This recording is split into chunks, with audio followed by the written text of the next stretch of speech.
Hello ஃப்ரெண்ட்ஸ், welcome to my channel spice of life. இன்னைக்கு நம்ம கிருஷ்ண கதையில அத்தியாயம் 87 வேதங்களின் பிரார்த்தனைகள் தான் பார்க்க போறோம். வாங்க கதை கேட்கலாம். இது கண்டினியூஷன் தான். போக்தாரம் யக்ஞா தபாசாம், யக்ஞங்கள் மற்றும் தவங்களின் பலன்களை பகவான் அனுபவிக்கிறார் என்று பகவத்கீதையில் தெளிவாக கூறப்பட்டுள்ளது. பகவான் மேலும் கூறுகிறார், சர்வலோக மகேஸ்வரம், எல்லா உலகங்களுக்கும் நானே உடைமையாளன். இதுவே முழுமுத கடவுளின் நிலை.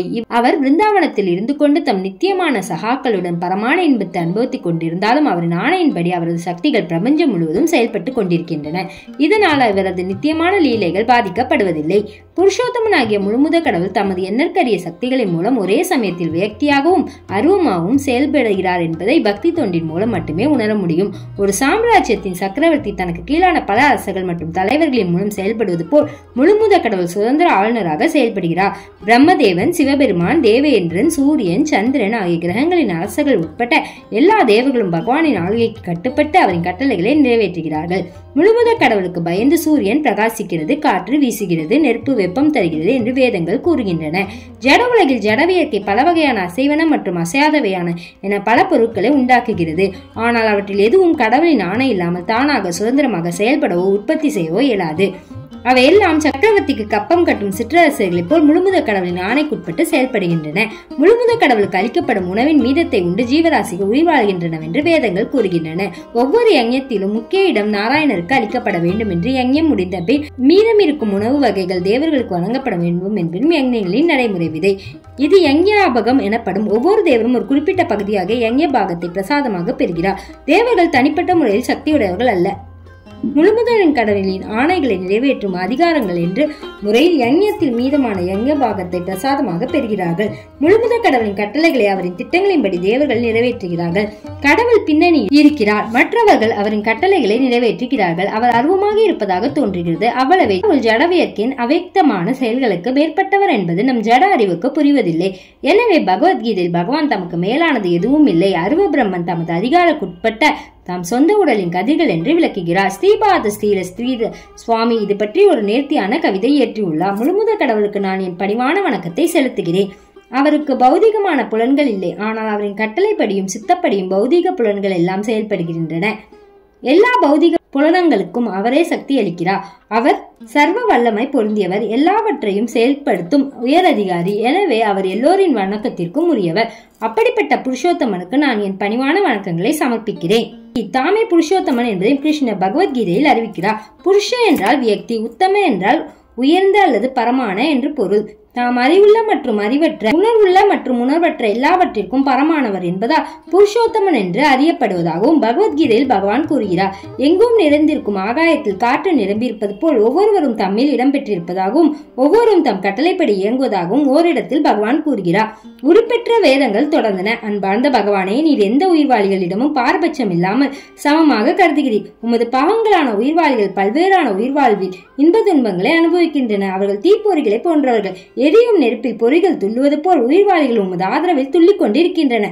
அவர்கள் விரும்புவதை எல்லாம் நீர் அவர்களுக்கு அளிக்கிறீர். ஆனால் அவர்கள் இன்பம் அல்லது துன்பம் அனுபவிப்பதற்கு நீர் பொறுப்பல்ல. தேவர்கள், மனிதர்கள், மிருகங்கள், மரங்கள் போன்ற பல்வகையான உயிர்வாளிகள் உள்ளன. புழுக்கள், பூச்சிகள், நீர்வாழ் உயிரினங்கள் ஆகியவையும் உள்ளன. எல்லாம் உண்மை சார்ந்திருப்பது இன்ப துன்பங்களை அனுபவிக்கின்றன. உயிர்வாளிகள் நித்திய முக்தர்கள் மற்றும் ஆன்மீக உலகிலும் நித்திய பக்தர்கள் ஜட உலகிலும் வசிக்கின்றன. ஆன்மீக உலகில் பகவானும் உயிர்வாளிகளும் தம் மூல நிலையில் தோன்றுகின்றன. இது எரியும் நெருப்பில் தீப்பொறி பறப்பதை போன்றது. ஆனால் ஜட உலகில் பகவான் தமது அருவ அம்சத்தில் எங்கும் நிறைந்திருந்தாலும் தீப்பொறிகள் வெளியே சிதறி தம் ஒளியை இழப்பது போல் உயிர்வாளிகள் கிருஷ்ண உணர்வை மறந்து விடுகின்றனர். சில பொறிகள் காய்ந்த புல்லின் மேல் விழுந்து மற்றொரு பெரும் நெருப்பை உண்டாகிறது. இது புனித பக்தர்கள் எளிய உயிரிடம் அனுதாபம் காட்டுவதை குறிக்கிறது. கட்டுண்ட ஆத்மாக்களின் இதயங்களில் புனித பக்தன் கிருஷ்ண உணவை எழுப்புகிறார்.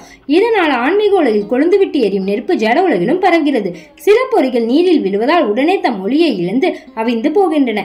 இது சில உயிர்வாளிகள் ஜடவாதிகளிடையே பிறப்பதை போன்றது. இவர்களின் பூர்வீக கிருஷ்ண உணர்வு அநேகமாக இல்லாமல் போகிறது.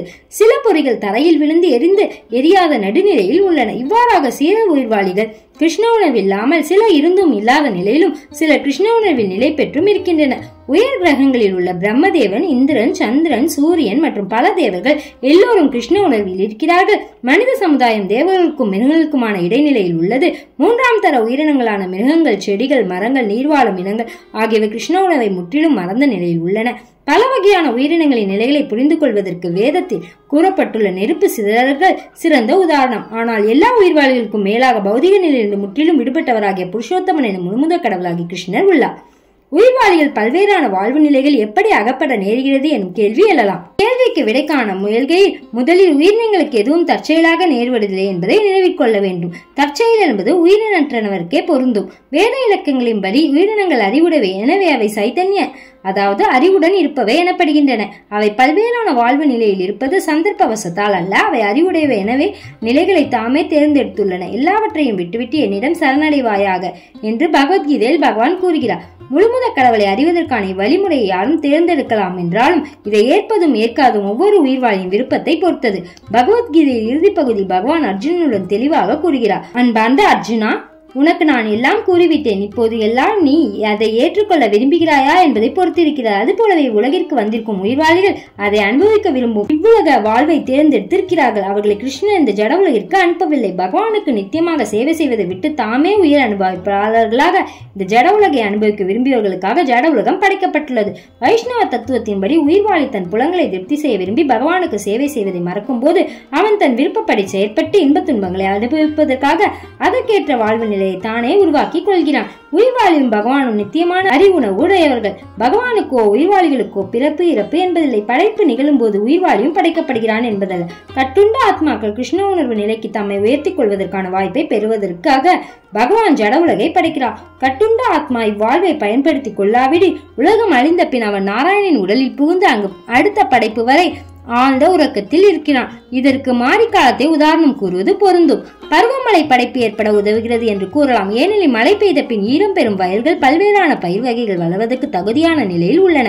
அதுபோலவே பகவானின் பார்வைப்பட்டதும் படைப்பு ஏற்படும் போது உயிர்வாழிகள் பல்வேறான உயிரினங்கள் தோன்றுகிறார்கள். ஒரே மழையில் விதைக்கப்படும் பல்வேறான விதைகளை பொறுத்து பல வகையான உயிர்கள் உற்பத்தியாவது போல் ஒவ்வொரு உயிர்வாழியின் விருப்பம் எனும் விதையை பொறுத்து அதற்கேற்ற உடல் உற்பத்தியாகிறது. விருப்பங்கள் பல வகையானவை ஆதலால் பல வகையான உடல்கள் தோன்றுகின்றன. இதை ரூப கோஸ்வாமி பாப பீஜம் என்ற சொல்லால் விளக்குகிறார். நமது ஜட இச்சைகள் எல்லாம் பாப பீஜங்களாக கருதப்பட வேண்டும். நாம் பகவானிடம் சரணடையாமல் இருப்பது நமது பாப பீஜம் என்று பகவத்கீதை விளக்குகிறது. எனவே பாவச் செயலின் விளைவுகளிலிருந்து நான் உனக்கு பாதுகாப்பளிக்கிறேன் என்று பகவான் பகவத்கீதையில் கூறுகிறார். பாபகரமான இச்சைகளில் காரணமாக பல்வேறான உடல் வகைகள் தோன்றுகின்றன. எனவே ஒரு உயிர்வாழிக்கு ஒரு விதமான உடலையும் மற்றொருவனுக்கு மற்றொரு வகையான உடலையும் தந்து பகவான் பாரபட்சமாக நடந்து கொள்கிறார் என்று குற்றம் சாட்டுவதற்கில்லை. உயிர்வாழிகளின் மனநிலையை பொறுத்து 84 லட்சம் உயிரின வகைகளின் உடல்கள் தோன்றியுள்ளன. அவரவர்களின் விருப்பப்படி செயற்படுவதற்கான வாய்ப்பை புருஷோத்தமனான முழுமுதற் கடவுள் உயிர்வாழிகளுக்கு அளிக்கிறார். அவர் தரும் வாய்ப்பை பயன்படுத்திக் கொண்டு உயிர்வாழிகள் தம் விருப்பம் போல் செயல்படுகிறார்கள்.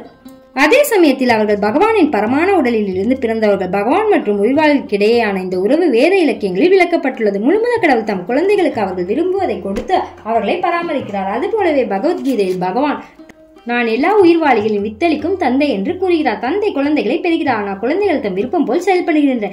இது எளிதில் புரிந்து கொள்ளத்தக்கது. குழந்தைகளின் வெவ்வேறான எதிர்காலத்துக்கு தந்தை பொறுப்பல்ல. ஒவ்வொரு குழந்தையின் தந்தையின் சொத்தையும் அறிவுரைகளின் தன் விருப்பம் போல் பயன்படுத்திக் கொள்ளலாம்.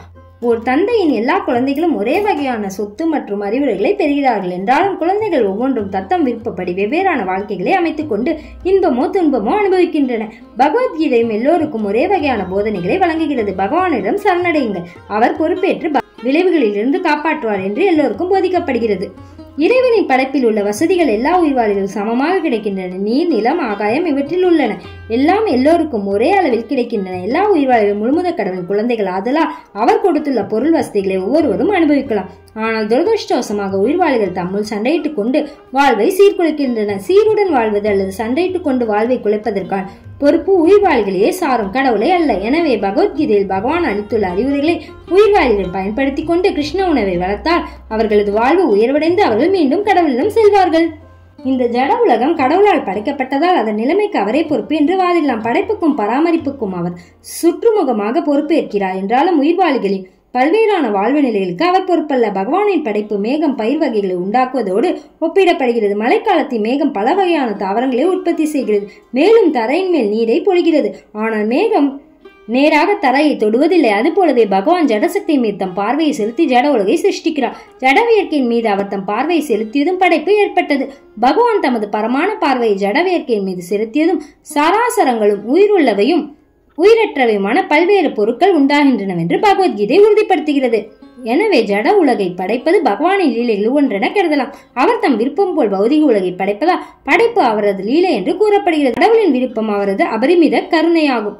ஏனெனில் அது உயிர்வாழி தன் பூர்வீக உணர்வை மீண்டும் பெற்று கடவுளிடம் திரும்பி செல்வதற்கான வாய்ப்பை அவனுக்கு அளிக்கிறது. எனவே இந்த ஜட உலகை படைப்பதற்காக யாரும் முழுமுதற் கடவுளை குறை கூற முடியாது. இதுவரை நாம் கண்ட விவரங்களில் இருந்து அருவவாதிகளுக்கும் வெக்திவாதிகளுக்கும் இடையான வேறுபாட்டை அறிந்து கொள்ளலாம். உயர் கடவுளுடன் ஒன்றாக கலப்பது மற்றும் எல்லாம் சூன்யம் என்பன அருவவாத கருத்துக்கள். இவை மாயவாதம் எனப்படும். பிரபஞ்ச தோற்றம் முடிவடையும் போது சூன்யம் ஏற்பட்டு உயிர்வாளிகள் மற்றொரு படைப்பு நிகழும் வரை நாராயணரின் உடலில் கலந்திருக்கின்றன என்பது சரியே.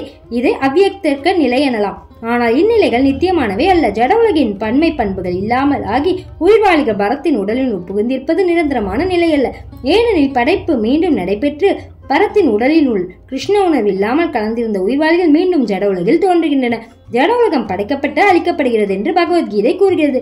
இது மீண்டும் மீண்டும் நடைபெறுவதால் கிருஷ்ண உணர்வில்லாத ஆத்மாக்கள் பௌதிகுலம் தோன்றும் போதெல்லாம் மீண்டும் திரும்ப வருகின்றன.